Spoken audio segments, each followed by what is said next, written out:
अस्सलाम वालेकुम व्यूअर्स। आज आप लोगों के लिए बहुत ही मज़ेदार दाल की रेसिपी लेकर आई हूँ। दाल मखनी सिखाने जा रही हूँ। बहुत ही मज़ेदार बनती है ये। क्रीमी टेक्सचर होता है इसका और इसको मक्खन में बनाया जाता है। पंजाब साइड के लोग इसे खाना ज़्यादा पसंद करते हैं और ये कराची में भी खासी फेमस होती चली जा रही है। तो मैंने सोचा आप लोगों के साथ ये रेसिपी शेयर करूँ, बहुत ही मज़ेदार सी। अगर आप मेरे चैनल पर नए हैं तो मेरे चैनल को सब्सक्राइब करें और साथ ही साथ बेल आइकन को क्लिक करना ना भूलें। इससे मेरे आने वाली हर वीडियो की नोटिफिकेशन आपको सबसे पहले मिलेगी। मेरी वीडियोस अच्छी लगे तो उसको लाइक करें और इसको शेयर भी ज़रूर करें। तो चलिए ये इसके इंग्रेडिएंट्स नोट कर लेते हैं। इसके लिए मैंने दाल ली है, ये काले माश की दाल है, कुछ लोग इसको काला माँ भी कहते हैं। 250 ग्राम ये दाल ले ली थी मैंने। और रेड किडनी बीन्स लिए हैं आधा कप। इन दोनों को मैंने सोक कर दिया था तकरीबन 4 से 5 घंटे के लिए। इसको धो के अच्छे से सोक कर लिया था। क्रीम चाहिए होगी हमें आधा कप 100 ग्राम्स के बराबर। मक्खन चाहिए हमें आधा कप 100 ग्राम के बराबर है ये। लहसुन अदरक का पेस्ट है 1.5 टेबल स्पून। प्याज ले ली थी मैंने आधा कप, चॉप कर लिया है उसको। टमाटो प्यूरी चाहिए हमें आधा कप। और अगर आप लोगों के पास टमाटो प्यूरी नहीं है तो आप लोग 3 से 4 टमाटर लेके उन्हें पीस के भी इस्तेमाल कर सकते हैं। रेड चिली पाउडर चाहिए हमें 1 टेबल स्पून। सॉल्ट है हमारे पास 1.5 टी स्पून। ज़ीरा है 1 टेबल स्पून। गरम मसाला है 1/4 टी स्पून। धनिया पाउडर है 1 टेबल स्पून। हल्दी है हमारे पास हाफ टी स्पून। और ये अलग से हमें गरम मसाला चाहिए होगा हाफ टी स्पून। ज़ीरा पाउडर है हमारे पास हाफ टी स्पून। कसूरी मेथी है 2 टेबल स्पून। हरी मिर्चें ले ली थी मैंने 2 से 3 अदद से चॉप कर लिया था। अच्छा, इसे मैं प्रेशर कुकर में बना रही हूँ तो इसमें जल्दी पक जाता है, इस वजह से तो थोड़ा सा ऑयल मैंने ऐड किया है। आप ये ऑप्शनल है तो आप लोग ऐड करना चाहें तो कर सकते हैं, तो डायरेक्ट मक्खन में बनाइए आप इसको। तो 4 टेबल स्पून मैंने ऑयल ले लिया था और इसमें मैंने 2 टेबल स्पून मक्खन ऐड किया है और इसके अंदर प्याज ऐड कर दी है। इसको हम हल्का सा फ्राई कर लेंगे। बस प्याज को मैं हल्का सा फ्राई कर रही हूँ।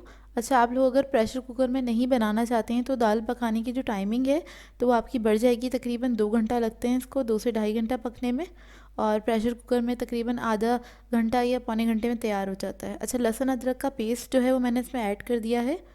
जैसी प्याज हल्की सी गोल्डन हुई थी, बहुत ज़्यादा गोल्डन नहीं, हल्का सा ही गोल्डन कलर आया था, कलर चेंज हुआ तो मैंने इसके अंदर लहसुन अदरक का पेस्ट डाल के इसको हल्का सा भून लिया है। बस ये अच्छे से भून लें। उसके बाद इसके अंदर तमाम मसाले हम ऐड कर देंगे और इसको भी हम हल्का सा भून लेंगे।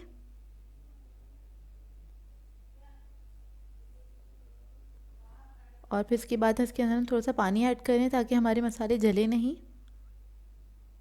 1/4 कप के बराबर मैंने पानी ऐड किया है।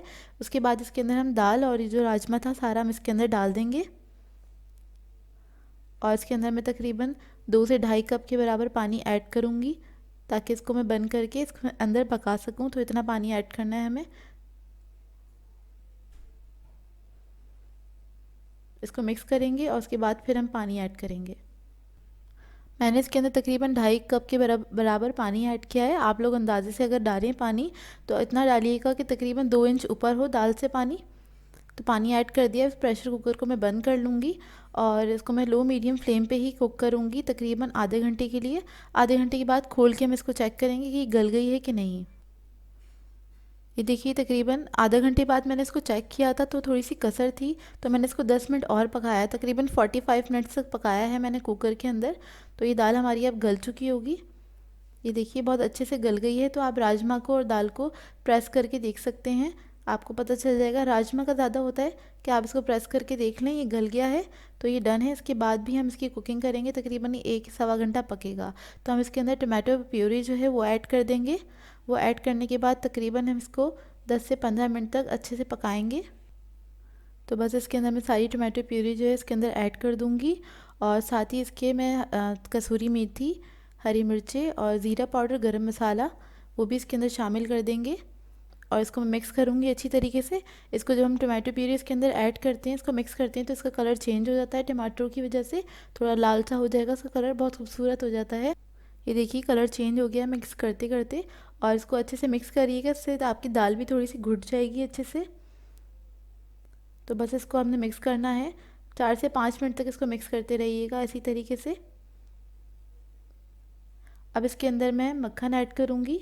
अच्छा, मक्खन को मैंने क्यूब्स के अंदर कट कर लिया था ताकि ऐड करना आसान हो। और मक्खन के बाद मैं इसके अंदर क्रीम ऐड कर रही हूँ। तकरीबन 1/4 कप के बराबर मैंने क्रीम इसमें ऐड कर ली है। और इसको मिक्स करेंगे हम अच्छे से।